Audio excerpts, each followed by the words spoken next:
नमस्कार, मैं हूं सौम्या और आप देख रहे हैं जनपद। दुनिया भर की नजरें इस वक्त पश्चिम एशिया के सुलगते हालात पर है, लेकिन आज भारत की संसद में प्रधानमंत्री नरेंद्र मोदी ने जो कहा, उसने हर हिंदुस्तानी को एक बड़ा संदेश दे दिया है। पीएम मोदी ने साफ कह दिया है कि ये युद्ध दो देशों के बीच नहीं, बल्कि इसके नतीजे पूरी दुनिया के लिए लंबे समय तक होने वाले हैं। पर घबराइए मत, क्योंकि सरकार ने आपकी जेब और आपकी रसोई का पूरा इंतजाम कर लिया है। चलिए जानते हैं मोदी के संबोधन की 5 बड़ी बातें। लोकसभा में हुंकार भरते हुए पीएम मोदी ने देश को सतर्क रहने की चेतावनी दी। उन्होंने कहा कि इस युद्ध का असर लंबे समय तक रहने वाला हो सकता है। हमें एकजुट रहना होगा। जैसे कोविड को हराया, वैसे ही इस चुनौती से भी निपटेंगे। जंग के मैदान से अपनों को वापस लाने में भारत ने दुनिया को अपनी ताकत दिखाई है। अब तक 3,75,000 से ज्यादा भारतीय सुरक्षित लौट चुके हैं। सिर्फ ईरान से 1,000 भारतीय वापस लाए गए हैं, जिसमें 700 मेडिकल स्टूडेंट शामिल है। ये आंकड़े बताते हैं कि संकट चाहे कहीं भी हो, मोदी सरकार की प्राथमिकता सिर्फ भारतीय नागरिक है। सिर्फ सुरक्षा ही नहीं, सरकार को बच्चों के भविष्य की भी चिंता है। खाड़ी देशों में युद्ध के तनाव को देखते हुए सीबीएसई ने वहां पर 10वीं और 12वीं की परीक्षाएं कैंसिल कर दी है, ताकि स्टूडेंट्स की पढ़ाई बिना किसी मानसिक तनाव और बिना रुकावट के चलती रहे। अब बात सबसे जरूरी चीज की, यानी पेट्रोल, डीजल और गैस। हॉर्मुज स्ट्रेट, जहां से भारत का तेल, गैस और फर्टिलाइजर आता है, वहां हालत बहुत मुश्किल है। जहाजों का आना जाना भी दूभर हो गया है।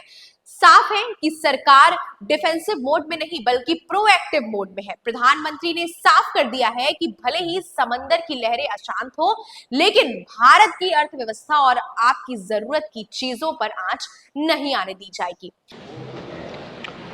मैं इस सम्मानित सदन में पश्चिम एशिया में चल रहे संघर्ष और इसकी वजह से भारत के सामने आई चुनौतियों पर बात रखने के लिए उपस्थित हुआ हूं। इस समय पश्चिमी एशिया की हालत चिंताजनक है। जब से ये युद्ध शुरू हुआ है, तब से ही प्रभावित देशों में हर भारतीय को जरूरी मदद दी जा रही है। की स्थिति में देश विदेश में भारतीयों की सुरक्षा हमारी बहुत बड़ी प्राथमिकता रही है। युद्ध शुरू होने के बाद से लेकर अब तक 3,75,000 से अधिक भारतीय सुरक्षित भारत लौट चुके हैं। माननीय अध्यक्ष जी, भारत में बड़ी मात्रा में कच्चा तेल, गैस और फर्टिलाइजर जैसी अनेक जरूरी चीजें हॉर्मुज स्ट्रेट के रास्ते से आती हैं। युद्ध के बाद से ही हॉर्मुज स्ट्रेट में जहाजों का आना जाना बहुत चुनौतीपूर्ण हो गया है। बावजूद इसके हमारी सरकार का ये प्रयास रहा है कि पेट्रोल, डीजल और गैस की सप्लाई बहुत ज्यादा प्रभावित न हो। देश के सामान्य परिवारों को परेशानी भी कम से कम हो, इस पर हमारा फोकस रहा है। हम सभी जानते हैं, देश अपनी जरूरत की 60% एलपीजी आयात करता है।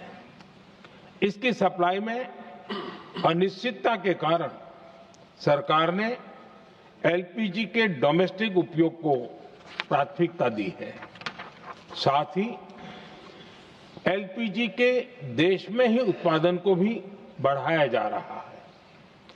पेट्रोल, डीजल की सप्लाई पूरे देश में सुचारू रूप से होती रहे, इस पर भी लगातार काम किया गया है।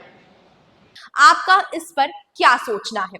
क्या आपको लगता है कि भारत इस वैश्विक संकट से मजबूती से बाहर निकलेगा? कमेंट सेक्शन में अपनी राय हमसे जरूर साझा करिएगा। तब तक के लिए बने रहे जनपद के साथ। धन्यवाद।